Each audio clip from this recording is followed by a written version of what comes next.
निवडणुकीच्या रणसंग्रामासंदर्भातल्या टॉप 9 बातम्या पाहूयात. बंडखोरांचे बंड शमवण्यासाठी मुख्यमंत्री देवेंद्र फडणवीस मैदानात. मुख्यमंत्र्यांचा बंडखोरांशी संवाद साधायला सुरुवात. मराठी महापौर होऊ नये म्हणून भाजप कामाला लागली आहे. कृपाशंकर सिंह यांचं वक्तव्य अनावधानानं नाही तर तो भाजपचा अजेंडा. संजय राऊतांचा भाजपवर आरोप.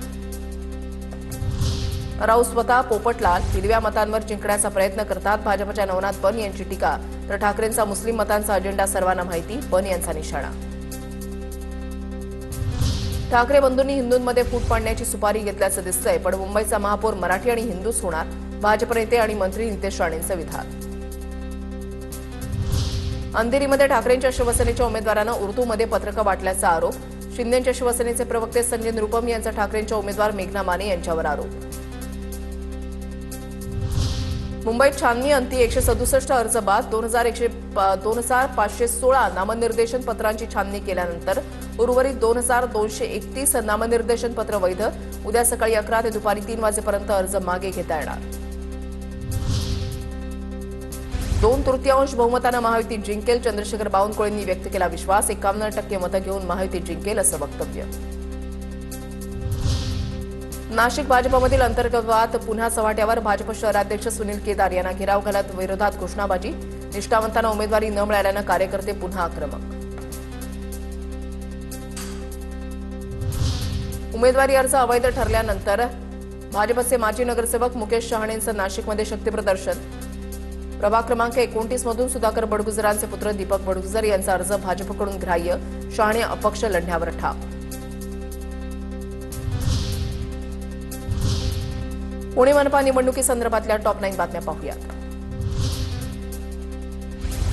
पुणे आणि पिंपरी चिंचवडमध्ये राष्ट्रवादी आणि शिंदेची शिवसेना एकत्र लढणार. उदय सामंतांशी चर्चा करून जागांवर तोडगा काढण्याचा प्रयत्न करणार. अजित पवारांची माहिती.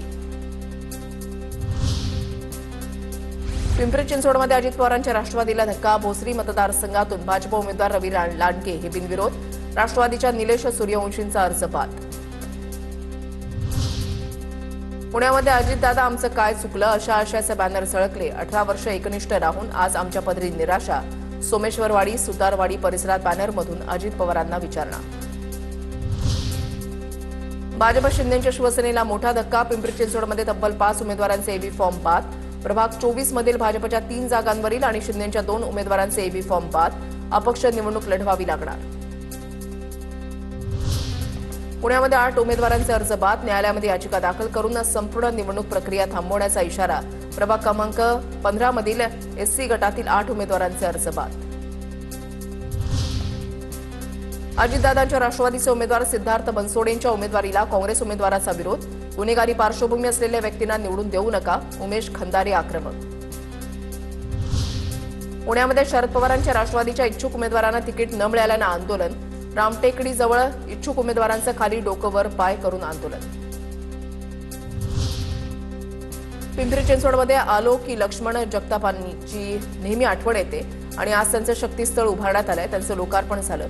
मुख्यमंत्री देवेंद्र फडणवीस यांचं शक्तीस्थळ प्रेरणा केंद्राचं लोकार्पणाच्या वेळेला वक्तव्य. महानगरपालिका निवडणुकांची रणधुमाळी सुरू आहे. पाहूयात त्या संदर्भातल्या टॉप 9 बातम्या. मीरा भाईंदर महापालिका निवडणुकीच्या पार्श्वभूमीवर भाजप नेते कृपाशंकर सिंह यांच्याकडून उत्तर भारतीय महापौर होईल असं वक्तव्य.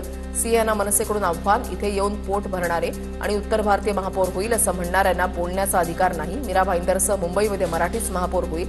मनसेचं आव्हान. छत्रपती संभाजीनगर पालिका निवडणुकीमध्ये भाजप पुढे बंडखोर आणि अपक्षांचं संकट. भाजपमधील 69 बंडखोरांनी अपक्ष उमेदवारी अर्ज भरले. बंडखोरांची वंदरणी करण्याचे भाजपचे प्रयत्न.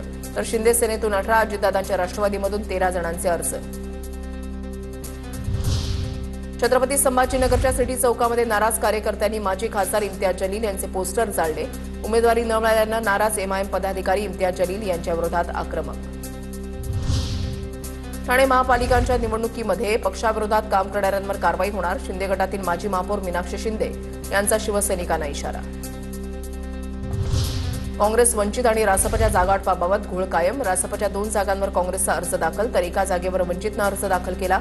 दरम्यान 226 प्रभागामध्ये उमेदवार नाहीत. 3 जागांबाबत बैठक घेऊन निर्णय घेतला जाणार. अमरावतीमध्ये युवा स्वाभिमानच्या सचिन भेंडेंची उमेदवारी कायम. भाजप उमेदवार तुषार भारतीय यांनी नोंदवला होता आक्षेप. सचिन भेंडे महानगरपालिकेचे कंत्राटदार असल्याचा आक्षेप. अहिल्यानगरमध्ये शिंदेच्या शिवसेनेला मोठा धक्का. अहिल्यानगरमध्ये शिंदेच्या शिवसेनेच्या 5 उमेदवारांचे अर्ज बाद. भाजप आमच्या 18 उमेदवारांना गळाला लावत आहे. आमच्या उमेदवारांचे अर्ज मागे घेण्याची भाजप रणनीती आखत आहे. शिंदेच्या शिवसेनेच्या राजेंद्र जंजाळ यांचा आरोप. सोलापूर अनगरच्या नगराध्यक्षा प्राजक्ता अजिंक्य राणा पाटील यांच्या प्रतिज्ञापत्रावर आक्षेप. राष्ट्रवादी अजित पवार गटाचे जिल्हाध्यक्ष उमेश पाटील आणि उज्ज्वला थिटे यांचा आक्षेप. सोलापूर सत्र न्यायालयामध्ये याचिका दाखल. प्राजक्ता पाटील यांनी आपल्या प्रतिज्ञापत्रामध्ये खोटी माहिती दिल्याचा आरोप.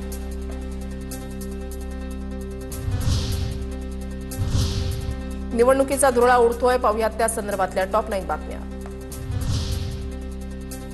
ठाण्यातील प्रभाग क्रमांक 18 क च्या 2 उमेदवारांचा अर्ज बाद. मनसेच्या उमेदवार प्राची अनुप घाडगे आणि प्रभाग क्रमांक 16 ड चे ठाकरेंच्या शिवसेनेचे उमेदवार अरविंद चव्हाण यांचा उमेदवारी अर्ज अवैध.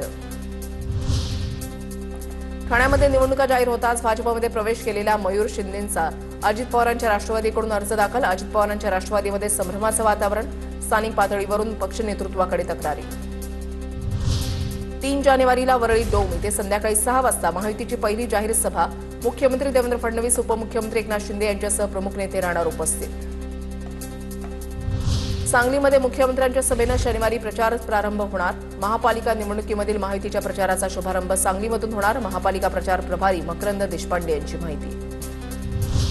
कांदिवली पूर्व वॉर्ड क्रमांक 25 मधून अभिनेत्री निशा परुळेकर, भाजपच्या उमेदवार निशा परुळेकर यांच्यासाठी केंद्रीय मंत्री पियुष गोयल आणि आमदार प्रवीण दरेकर यांची होणार सभा. कोल्हापूर महानगरपालिका निवडणुकीच्या पार्श्वभूमीवर महायुतीच्या 81 उमेदवारांची कार्यशाळा. निवडणूक काळामध्ये प्रचार आचारसंहितेचं पालन, कोणत्या चुका टाळल्या पाहिजेत, मतदार आणि उमेदवार यांच्या संदर्भातल्या विविध सूचना देण्यात आल्या. भाजपकडून महापालिका निवडणुकीसाठी प्रचाराचे विविध फंडे वापरले जाणार. मुख्यमंत्री फडणवीस मैदानात उतरणार. काही ठिकाणी प्रचार सभा, प्रकट मुलाखती, तर काही ठिकाणी समाजातील विविध घटकांसोबत संवाद साधणार.